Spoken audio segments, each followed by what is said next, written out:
The ideas expressed in City Club forums are those of the speakers and not of the City Club of Cleveland, IdeaStream Public Media, or their sponsors. Production and distribution of City Club forums on IdeaStream Public Media are made possible by PNC and the United Black Fund of Greater Cleveland, Incorporated.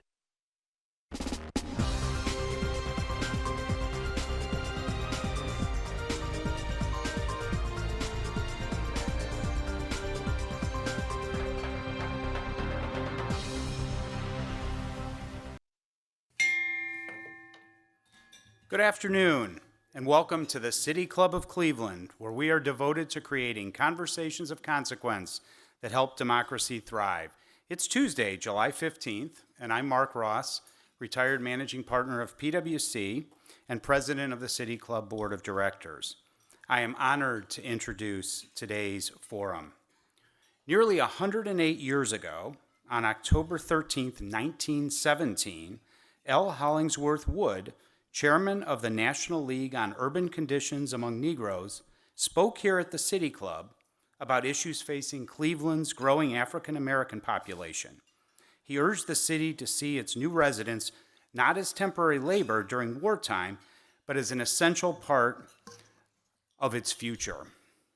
In response to Wood's statements, the Urban League of Greater Cleveland was founded that same year to address the challenges presented by the migration of African American families from the South to the urban cities in the North. Its mission was to confront racial barriers to economic opportunities through advocacy against discrimination in housing, employment, and education. Having been founded in 1912, our City Club was only 5 years old when this forum was hosted. So when someone asks what I mean by creating conversations of consequence, I'm going to talk about the legacy of impact of this City Club forum from 1917. And now, more than 100 years after that consequential conversation, the National Urban League Conference returns to Cleveland. The National Urban League stands today as the largest and most influential civil rights and urban advocacy gathering in the country. Joining us today is former Mayor of New Orleans, Marc Morial, who is now the National Urban League President and CEO.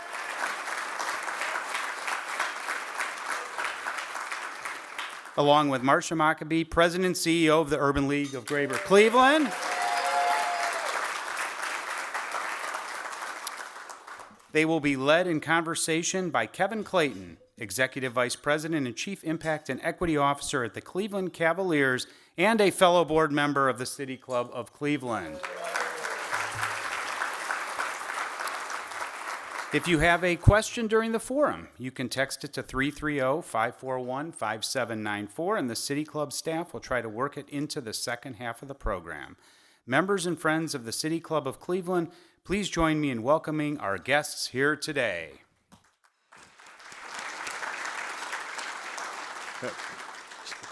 So, Marc, thank you.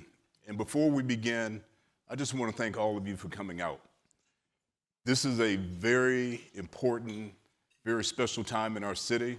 So for you to be here with us as we kick off the conference with Marc Morial and Marsha Mockabee, we know you could be doing some other things and you chose to be with us. So Marc, welcome back to Cleveland. And we appreciate you being here. And Marsha Mockabee, your dream has come true. Amen. Amen. And this is the 115th anniversary of the conference.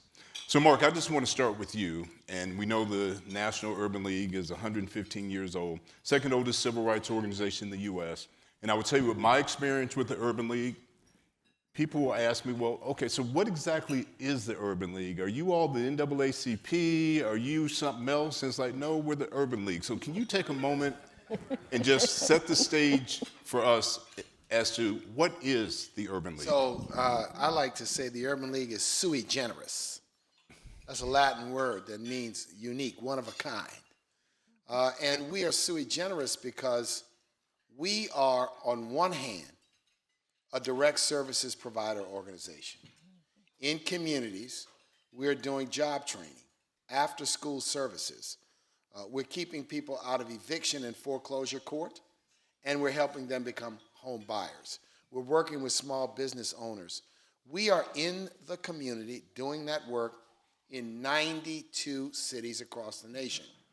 In 2024, through that work, plus our civic engagement work, we serve 6.8 million people. 6.8 million people. But then we are also an advocacy organization. And that advocacy involves advocacy for civil rights and economic empowerment. And that means we seek to impact public policy at city halls, at county governments, at state legislatures, and at our national governmental level. But we also seek to impact the policies and practices of the private sector, private businesses, universities, nonprofit organizations, to fulfill our very important mission. From our beginning, we've been focused on the African American community, but from our beginning, we've been multiracial. Our founders were multiracial, our boards are multiracial, our leadership is multiracial. So it's important to understand who we are. We are not in competition with any other civil rights organization. In fact, what is more powerful, of course, in these times is our working together. We have an informal roundtable called the Legacy 8, the 8 legacy civil rights organizations. We meet monthly to coordinate, to discuss, to share information. So we're doing this work. We've been doing it for 115 years. And this is what people should understand. Elections don't change our mission. What we fought for yesterday is what we fought for today. It's what we'll fight for later on. That's what's important. And we're politically savvy, but we're nonpartisan. Nonpartisan does not mean being non-political. It means not taking a position in elections. That's who we are, and that's what we do. The final thing I'll say is why we are here. And why we are here has everything to do with the two people sitting to my right. Marsha Mockabee said, I want the conference in Cleveland. No one says no to Marsha Mockabee. And then she said, I have a guarantor. I want to introduce you to Kevin Clayton. And Kevin looked me in the eye and says, I'll put it together. I'll ensure that if you come here, you'll be successful. So give the two of them a round of applause. I mean, they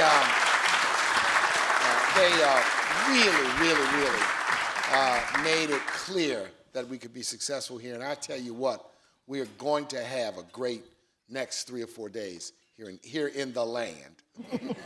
So, Mark, I so appreciate what you just said. Marsha, you said I was a guarantor? You came close, Kevin. Okay. You learned so many new things here at the City Club. Thanks, Marsha. You're welcome. So, Mark, as you painted the picture from a national standpoint, and we have so many affiliates across the country, but one of the key affiliates is the Urban League of Greater Cleveland, which actually last year celebrated its 107th year. So we were right behind you as National started. And Marsha, I think you're in your 34th year. That's correct. Can we give Marsha some love for that?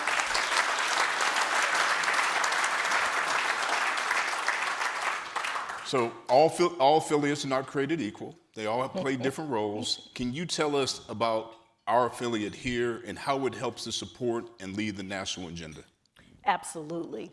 So honored to be here with you, Mark, and you, Kevin, and to really talk about our Urban League at this season and this point in time.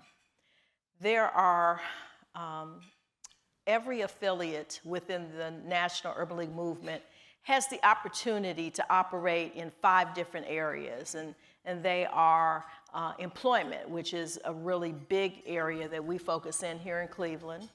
Also entrepreneurship, which is huge. We have a really impactful entrepreneurship effort here. And education and youth development, which is where I started as the Director of Education and Youth Development when I first came to the Urban League, and working with young people is still my love, as you know. Housing and health are other areas that other affiliates across the country also may engage in. We have such robust housing efforts and health efforts here in Cleveland that we collaborate with them rather than run direct service programs. What I love about the advocacy work, Mark, that you talked about, and I know you'll probably talk more about our D3 agenda in a bit, but I would love to have the opportunity to call that out because we are living that out through our mission here in Cleveland. And the D3 is to defend democracy, demand diversity, and defeat poverty. So throughout, thank you. And that's a national agenda across the country, and every affiliate is really rallying around that in the way in which they deliver services in their community.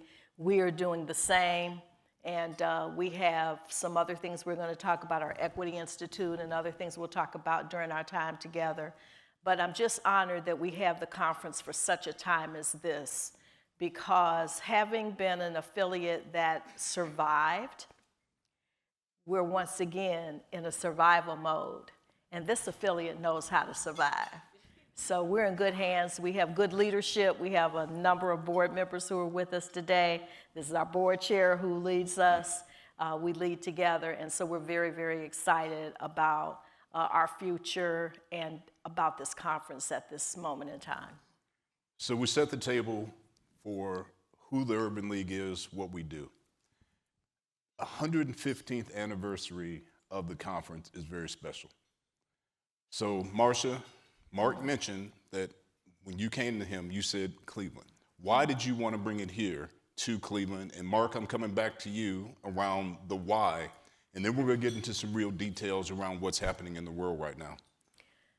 So the why, when I looked at over 15 years that I've been the CEO, and thinking about the journey from moving from surviving to thriving. And really, Mark, I think the affiliates, I don't know that you see this as much, but I think our affiliates really see bringing a national conference to their city as almost a crown jewel of being an Urban League affiliate. And I just, as I've gone from city to city and worked with my colleagues across the country, developing relationships, many of my colleagues said to me, Marsha, why don't you? And I'm like, oh, we'll see. But just as when my late husband James said to me, you're going to run an Urban League affiliate, I received a message that said, it's time to bring this conference to Cleveland. So you know that I do everything by divine direction. And so I received that divine direction and knew it was time. And then I don't know that I called him what you called him, but I knew I had support in my board chair who was going, we need to bring the conference to Cleveland. We need to bring the conference. So I knew I had a full partner in that. And I think the timing is right. The city is right. The organizations are right. The partners are right. The board is right. The staff is right. And your CEO is ready. Yeah. So we're ready to go. Yeah, that's a great. So this affiliate, some 15 plus years ago, at the beginning of the Great Recession, encountered some great turbulence, great challenges, and there was a sentiment among some that the affiliate couldn't make it. And I traveled here to Cleveland a few times with Herman Lassard to meet with community leaders. And there standing in the rear of the room was Marsha Mockabee. And with those community leaders, I remember the president of the Cleveland Foundation was quite a champion of yours at that time. And the community leader said, this affiliate cannot fail. And we're going to make sure it succeeds. And I asked Herman Lassard, who was just starting as senior vice president, I said, Herman, you know, the affiliate runs on leadership. And it needs a leader that the people in that room we were just in have confidence in. And I think someone whispered in his ear, and then they whispered in my ear, that Marsha Mockabee, who was at the time a senior vice president, was the one. And again, I asked the president of the Cleveland Foundation, privately, I said, look, he says, look, I can make this work. We can put it together. But I said, well, what about Marsha Mockabee? He said, if Marsha Mockabee's the person, we're all going to rally behind her. And the rest is indeed history, because she stepped in at a time of great challenge. Now, this is the Great Recession. Everything was frozen. Banks were frozen, money was frozen, the country was frozen. This is late summer of 2008, going into that period of time, the fall of 2000. It was a difficult time. And Marsha stepped in, and the community rallied around her. The funders did, the elected officials did. And without her personal credibility, this affiliate would not have made it. So I am really here, and one of the reasons this conference is here is to celebrate her, and to celebrate her work, and to celebrate her sheer determination in making this one of the strongest affiliates in the nation. And that's part of the formula. The second part of the formula was the mayor and the city government. The mayor is, I'm a kindred spirit with the mayor because, how old is the mayor, 36, 37, somewhere in that range? Well, I got elected at 35. I was a very young mayor of New Orleans, and his support and approach to leadership in this city is a second reason that we are here. We don't like to come into an environment of confusion and mess, right? We want to come into an environment where even a city with great difficulty is in an ascendant posture because they're determined to do good and do best. Mm-hmm. And that was the second component of this. And I think Kevin's role in rallying the business, community, civic, religious leaders, because Marsha can't do it all by herself, was the third reason that we are here. Now, one thing I can tell you that we have found at the Urban League movement, because this is actually our third time in Ohio in 11 years. In 14, we're in Cincinnati. In 18, we were in Columbus. And now this time in Cleveland. The other thing, Cleveland is an apex. It's a regional city for this region called Northeastern Ohio. And we have a presence here. We're in Lorain, we're in Akron, we're in Canton, we're in Stark County. We also have a broad regional presence here. This is one of the strongest regions in the country for the presence of the Urban League movement. So that's the formula, right? Now, I want to say this about the conference. This conference, by design, has many things in it that are for the people of Cleveland. See, what I don't want to do is continue this tradition of conferences coming in, all the visitors coming in, all the visitors dressing up, going to fancy events, going to fancy panels, going to fancy luncheons, fancy dinners, and the people in the community say, well, is this really for us, other than the economic impact? So we do all of that. We're a purpose with a party. But we also have Family and Community Day, which takes place on Saturday, and I'm asking all of you to help us make Family and Community Day a huge success, a huge success. It is free. It is open to the public. We're giving away backpacks. I think we're giving away automobiles. We have all sorts of things that are for the community: health zone, tech zone, beauty zone, glam zone. We have all, and we want people to come and bring their children. Mothers, fathers, grandmothers, bring your children. Bring your children out. Family and Community Day is a chance to see the Urban League in action. We've got a career fair. We've got a college fair. We've got things for the community. So I'm asking you, and it's one reason why our conference is very different than most conferences, because we bring the economic impact and the visitors, but we want people in the community to participate. So can you all help us? Can you get the word out? Can you use your networks? Can you help us promote it? We want a bit now. Cleveland, you need 10,000 people to break the record Okay. of, let's see, Indianapolis and who else? Indianapolis, I believe, in St. Louis. Okay. 10,000 people will be out the door, will be clicking. Maybe you'll get somebody to click twice. But it's important that the public know, the people in the community know, pastors help us, those of you with networks, put it on your IG, put it on your Instagram, put it on your TikTok. It's free, it's open to the public. The first 5,000 people get backpacks, I believe. 5,000? I think that's the number. So please come. So is that what I guaranteed? The 10,000? I'm still trying to figure that out. So Mark, Guaranteed that this project will run in the black. We got that. so Mark talked about the end of the conference, but you can't get to the end without the beginning. And Marsha, I'm gonna ask you to talk about what happens tomorrow afternoon and tomorrow night. Absolutely. So tomorrow afternoon, there will be a career fair, free and open to the public. There will be opportunities for individuals to have their resumes reviewed and updated, a chance to have their LinkedIn profiles reviewed with advice and counsel on how to adjust, opportunities for headshots during the conference, opportunities for career advice, and there are many employers with real opportunities available for people. So that's another give back that the National Urban League brings to our city. Now, we get to the opening of the conference, which happens at 6:00 p.m.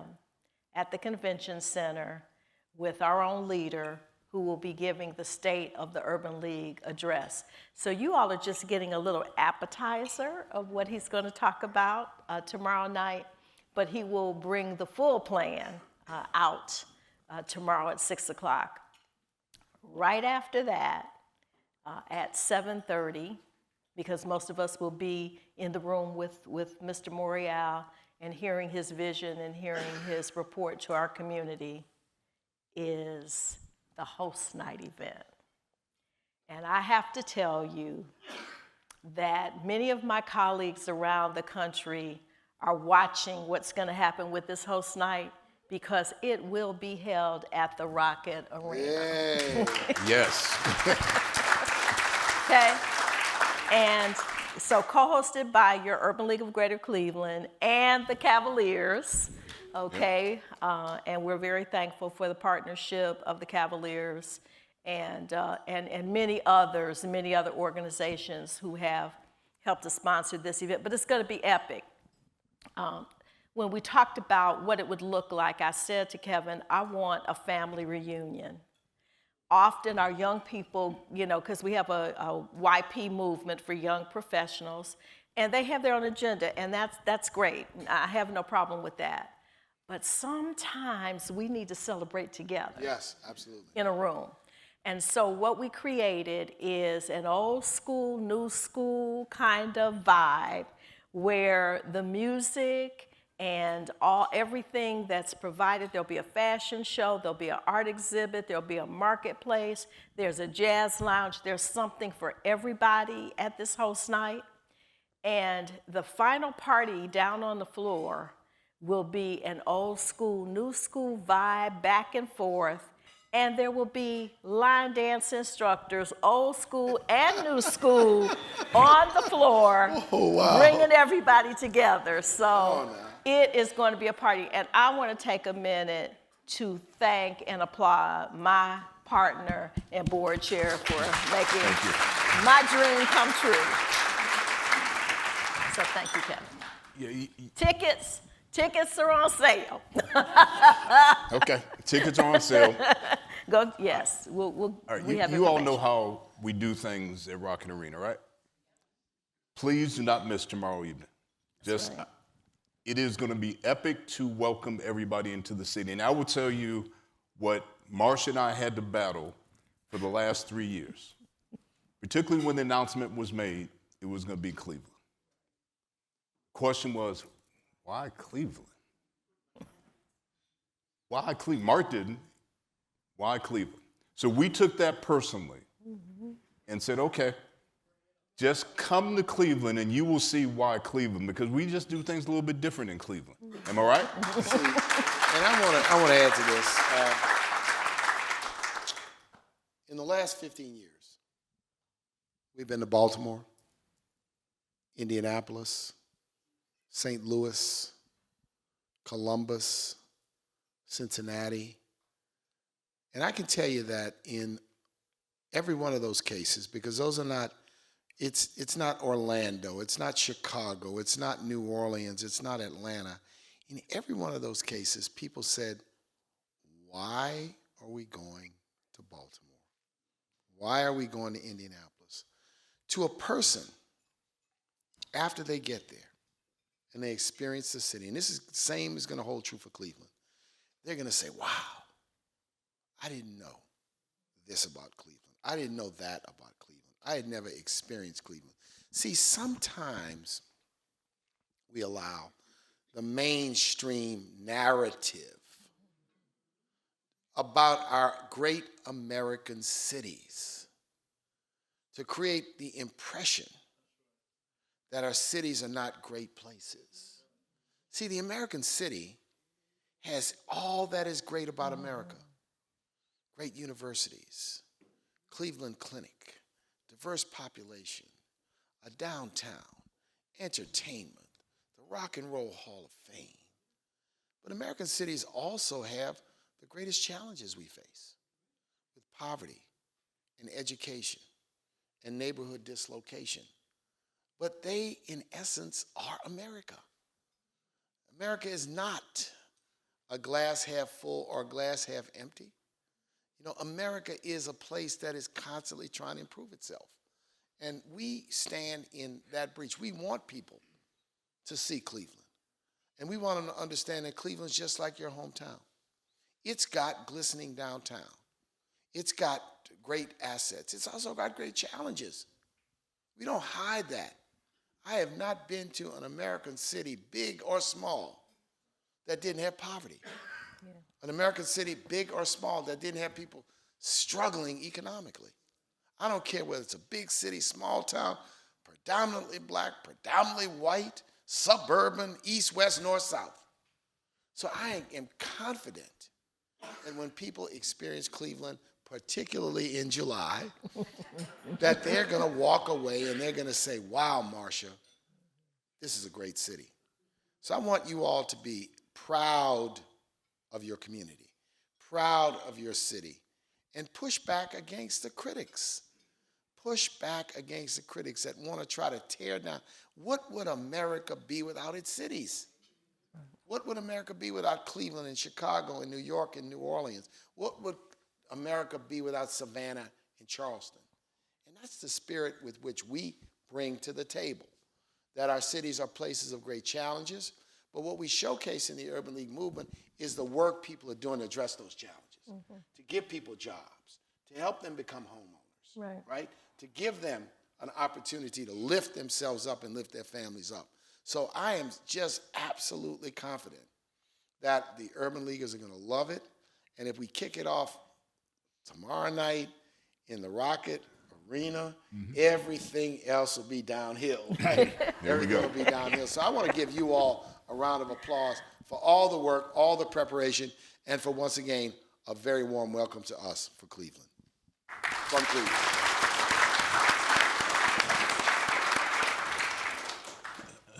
So Mark, we're going to go into Q&A here in just 2 minutes.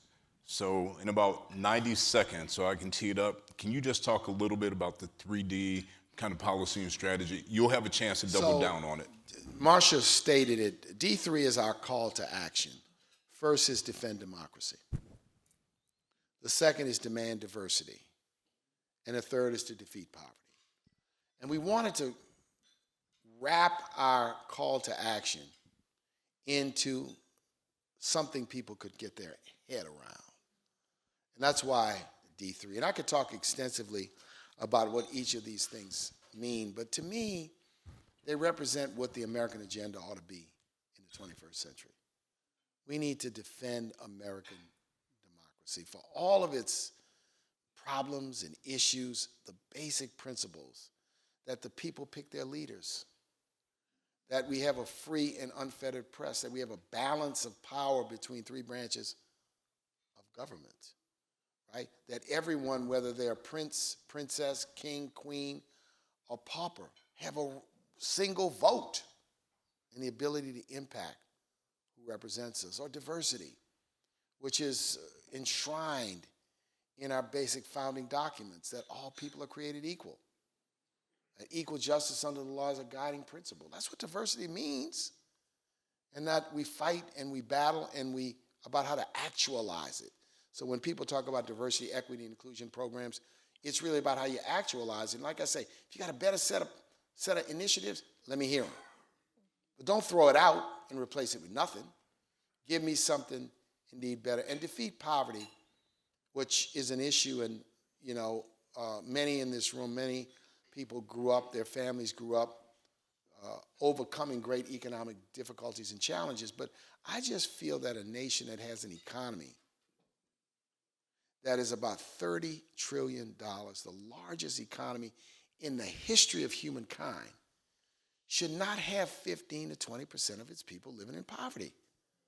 Or another 20 to 30% of the people who are working every single day and can't pay the rent or can't pay the mortgage.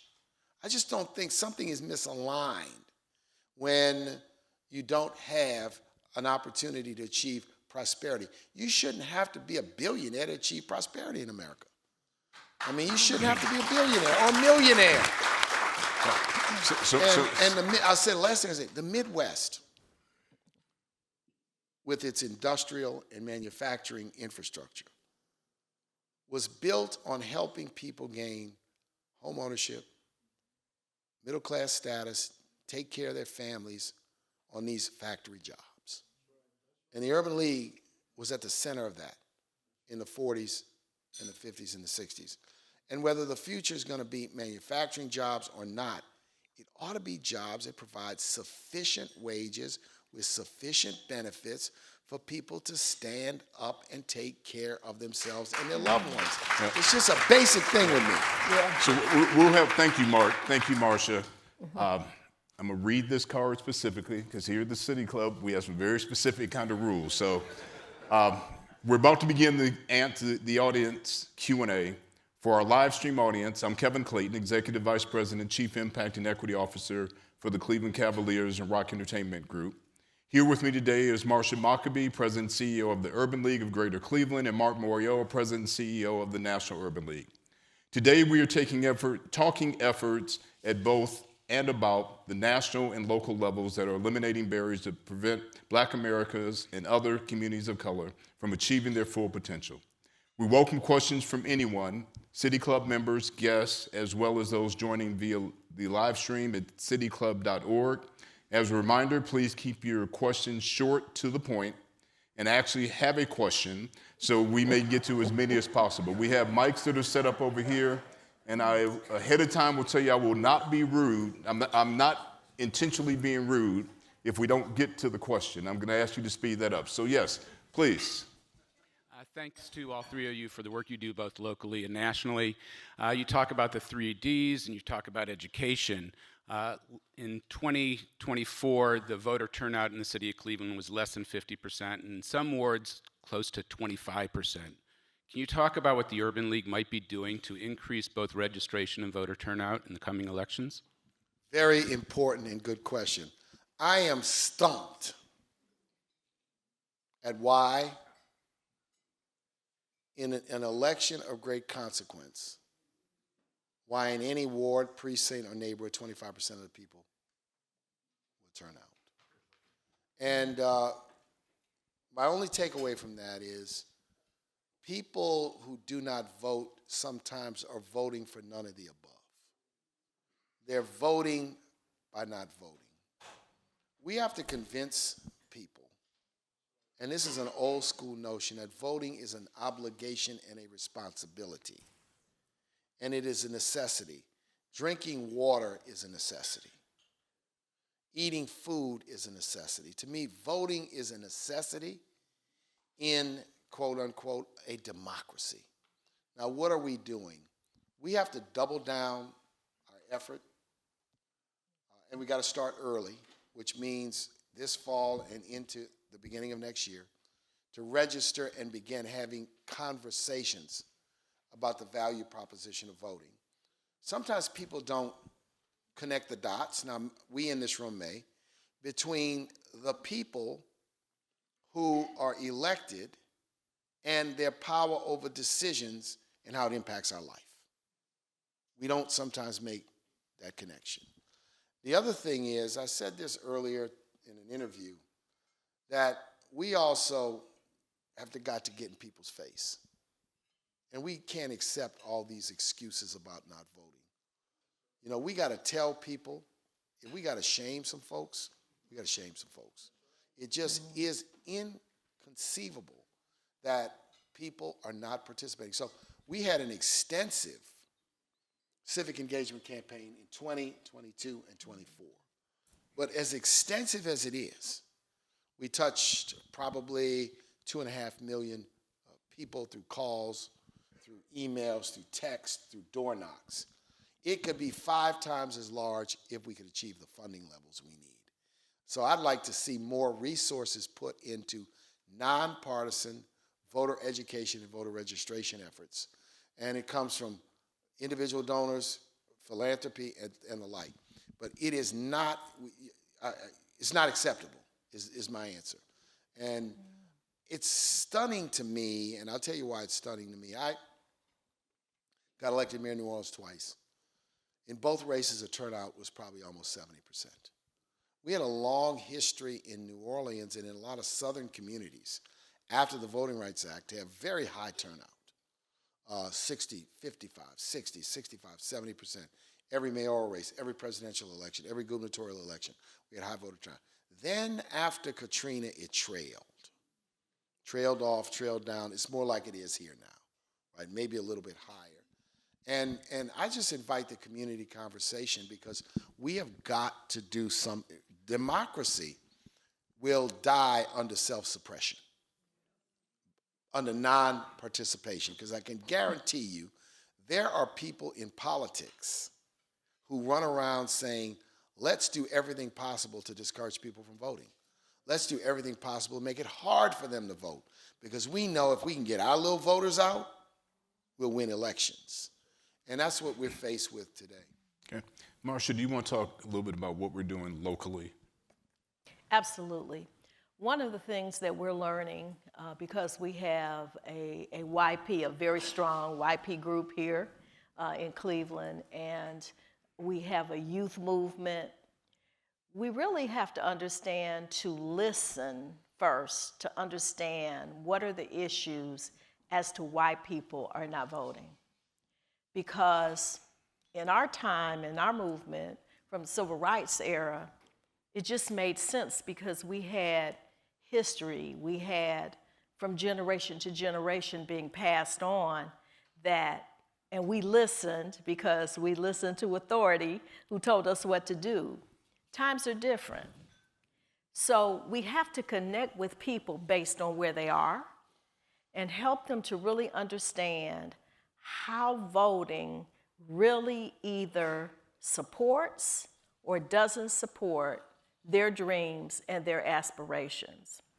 And so we're starting to convene community conversations, and here's the other thing, Mark, you talked about this. The one thing that we did learn from the civil rights movement, and we've got to go back to, is we really have to work together. We really have to bring organizations together. We have to collaborate. I applaud what you do in New York. Let me tell you, the National Urban League is the facilitator. I won't say Lee's the facilitator of the civil rights organizations that happen on a national level, and they all come together, and everybody still brings their autonomy, but they join a common movement and a common agenda. That's what we've got to create here in Cleveland. And so from this conference, you can see that the Urban League is going to be following suit on the local level to convene our organizations so that we can create a master plan because it's going to take all of us to turn this around. So I'm going to go to the next question, please.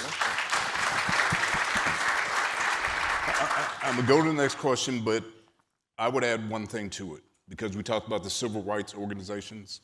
If you look around this room, we have multiple community organizations that aren't necessarily black that face the same problem. So to me, it's the unity of all of Cleveland coming together, because it's a Cleveland problem. It's not a black problem. It's not a civil rights problem.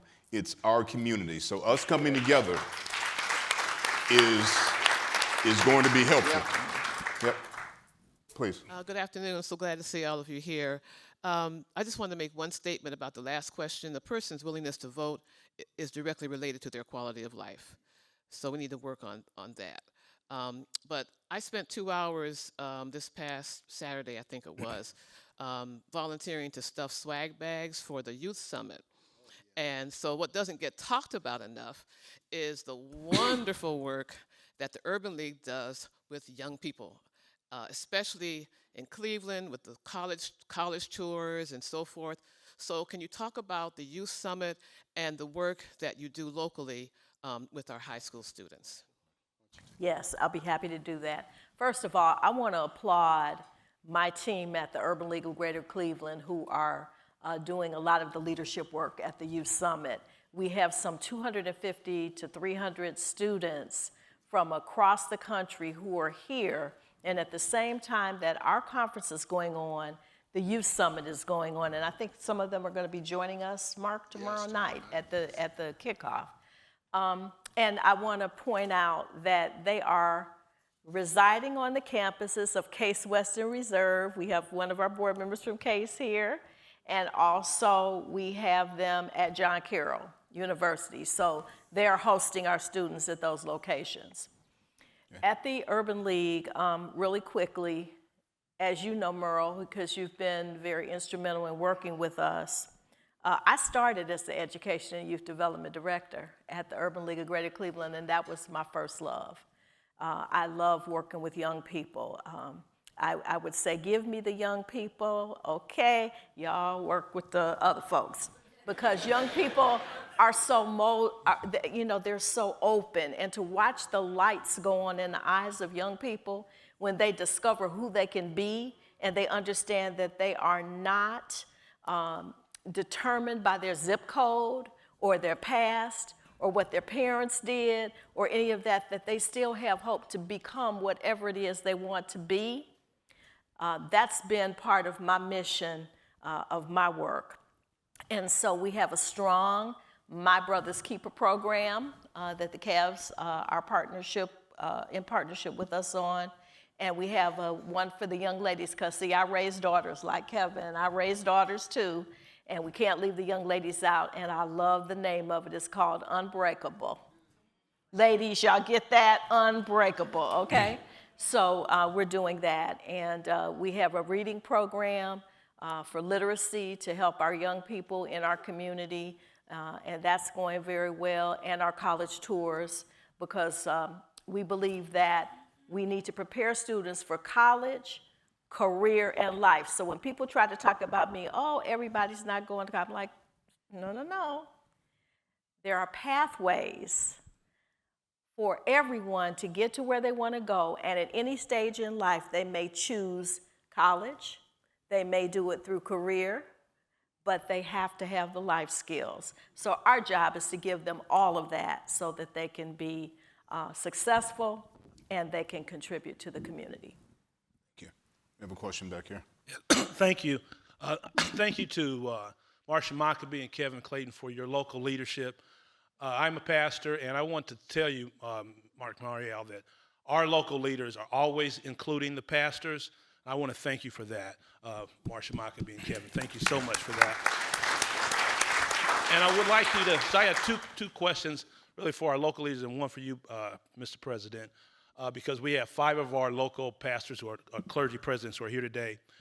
Can you talk about, Kevin and Marsha, the importance of having the faith community involved in this work that you were doing?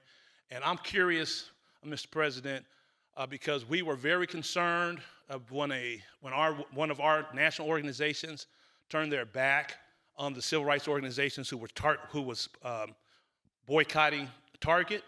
And I'm very curious about how you feel about that nationally speaking. I think one of the main things we need to make sure we do is have unity, both locally and nationally.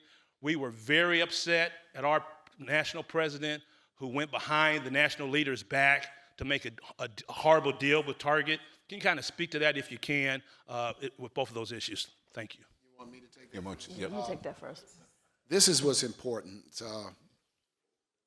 In our work, we all sometimes have the same objective, but swim or lead in different lanes. So what do I mean by that? Some may decide to engage in selective purchasing and boycotting. Some may decide to litigate and bring lawsuits. Some may decide to protest. Some may decide to work the inside game of legislative advocacy and corporate advocacy. I have observed a rule, to some extent a discipline, a personal rule, since I've been president of the National Urban League. I call it the 11th commandment.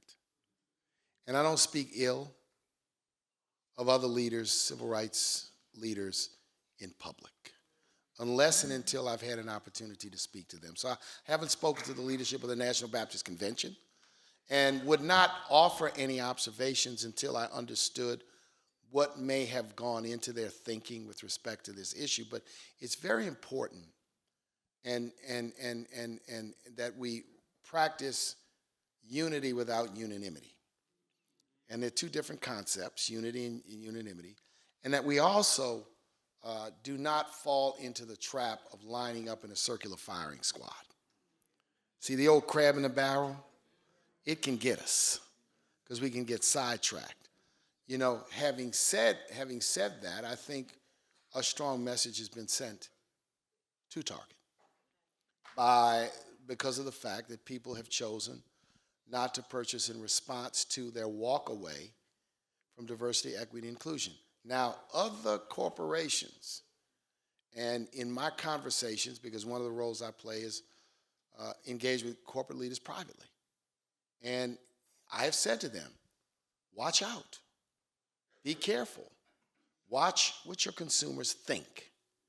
You turn your back on your consumers, and they may turn their back on you. And I think that's what's so important in the moment. I do feel, and I've tried very hard in my work to do two things. Number one, to try to create a sense of unity among civil rights organizations and to coalition build with non-African American organizations. And so in our work, that means we are sometimes collaborating with business leaders, labor leaders, faith leaders, Latino leaders, Asian leaders. We have lots of working relationships on issues where we don't agree on everything, right? And we've tried to observe that because I learned from my days in politics. I was president of the United States Conference of Mayors.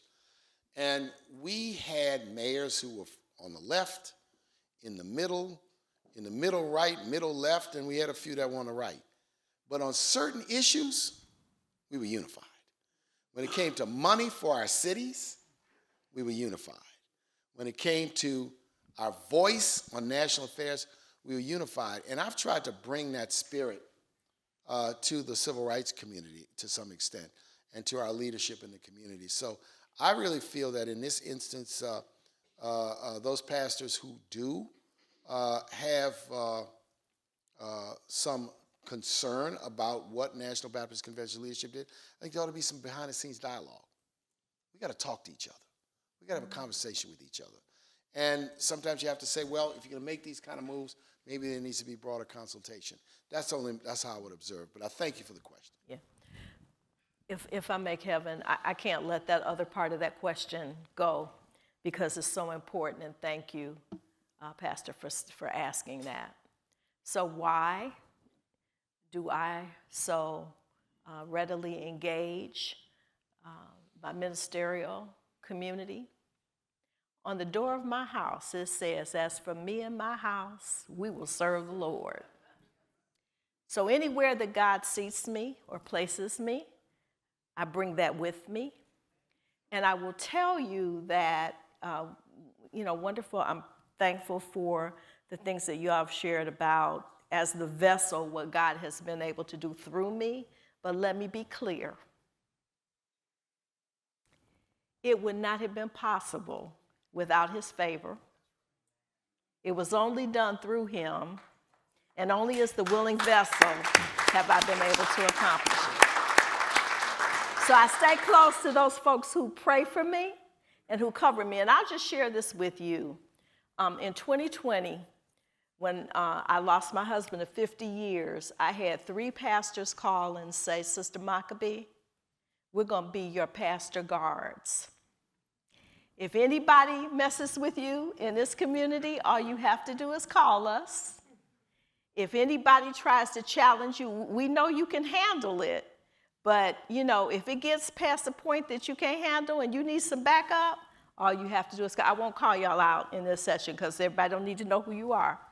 But I was very, very thankful for that. And my pastors have given me great advice and counsel, have covered me, and I'm appreciative of that. And no matter what I do, as long as I'm operating in any level of work in this community, I won't do it without my ministerial folks behind me, with me, beside me, pushing me from the back or leading me from the front.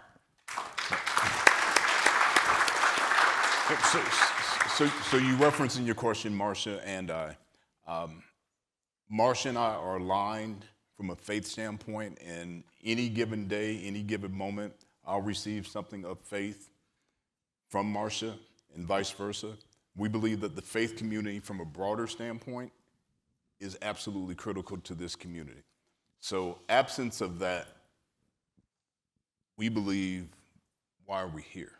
If we don't really focus on why we're here, if that makes sense. We have a question over here. Sure. Jerry Armstrong with Youth Opportunities Unlimited. We made a number of references to our youth, and I'm so proud to see that we have at least 2 tables of young people here. And my question to you would be, what is one piece of advice to tell this generation right here on what we need to do and what they can do for us? And, Black Girl Media is here, and these young people at this table, they're the ones that are going to be telling the story. They're the ones that are going to keep the story going. And this table here with ACE Mentorship, these are the young people that are designing our future cities and completing restorations. So what is the one message we need to directly let these young people know that we need from them? Thank you.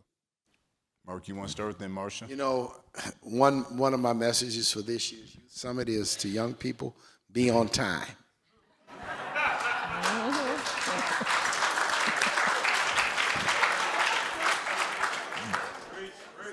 Be on time. And, I will tell you, when I was young, I sometimes had a problem with that. Be on time.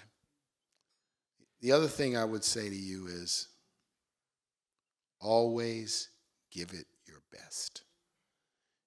Each of you has tremendous talent. I don't know what it is. Some have musical talent, artistic talent, analytical talent,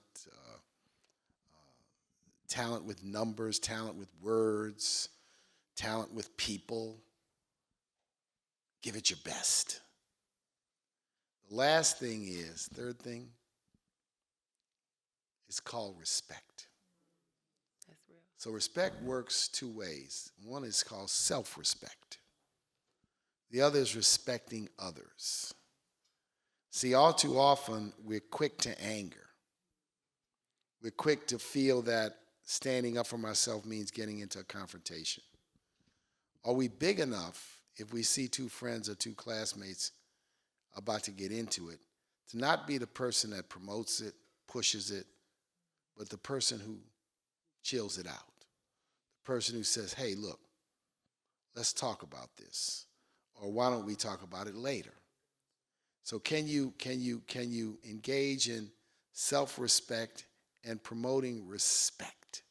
Those are the 3 things I'm going to be telling the young people this year at the Youth Summit. It is not complicated. It is simple things that if you embrace it and carry it with you. Whatever ability God gave you, you will be the best you can. I guarantee it. Marsha. I would just add that you were born for such a time as this. You're here with a purpose that nobody else was given in this time. I encourage you to find your purpose, understand, try to work hard to understand who you are, not let others define who you are, but seek who you are. Have a spiritual connection. Relationships are important, and don't be afraid to have relationships with people of other generations. Because while you may not think that they understand you or can relate to you, they learn from you and you can learn from them. So those things are very, very important. And just know this, I always apologize to young people whenever I'm in front of you, because I say I apologize for all of the adults that didn't do what we were supposed to do to support you. And there are some of us that are trying to make up for that now. So anything that I can ever do to help and support you, you can count on me. And I want you all to come up right afterwards, because I want to put you on my IG, all right? Is that okay? All right? Mark dropping the IG. Okay. All right. All right. So can we applaud these two tables of young folks? So, Maisha, you may be the last question. Okay, and I'll make it quick. So my name is Maisha Watkins, and I will soon be the administrator for the first ever County Office of Violence Prevention for Cuyahoga County. And so, thank you. And so my question, as we're talking about young people, is to make note that the #1 cause of premature death in our country for young people is gun violence. And I want to talk about how is the Urban League, and asking for collaboration and partnership in my new role, how are we going to address gun violence as we continue to talk about centering young people if the disease of gun violence is going to take them out? So Kevin, I know you're going to talk about that, but first of all, Sister Maisha, hey, congratulations. We're so proud, so proud of you. And we so need your leadership in this space. One of the things that absolutely, you know, we talked about all of the programming that we have at the Urban League. So give me a week after the conference to rest and chill. And I'll bring the youth team together. We'll sit down and meet, and we'll figure out how we can work together, because that's what it's going to take. And Maisha, as you know, we're already there with you. And that's the we as the Cavs. And that's the #1 thing on our social justice agenda, is to help curtail gun violence and urban violence. So we're with you. That's all I can tell you is, since I'm the guarantor up here, I guarantee.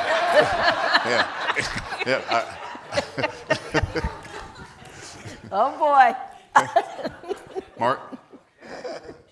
Thank you very much to Marsha Mockabee, Mark Morial, and Kevin Clayton for joining us today at the City Club.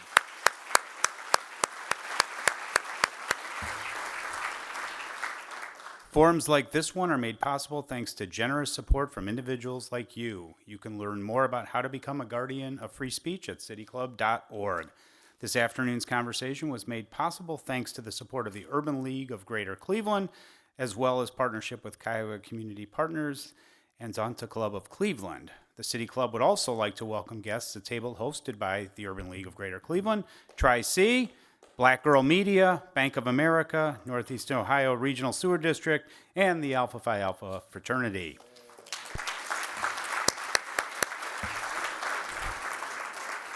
This Friday, July 18th, we'll welcome Mac McCarthy with the Lincoln Institute of Land Policy for a forum on the need to invest in public sector leadership, the people who make the decisions and implement the policies that actually affect us all at the neighborhood level. Christine McIntosh, Planning Manager of the City of Euclid, and Gillian Prater-Lee with the housing organization LISC Cleveland will join that conversation. And that brings us to the end of today's forum. Thank you once again to our guests and to our members and friends of the City Club. I'm Mark Ross, and this forum is now adjourned. For information on upcoming speakers or for podcasts of the City Club, go to cityclub.org.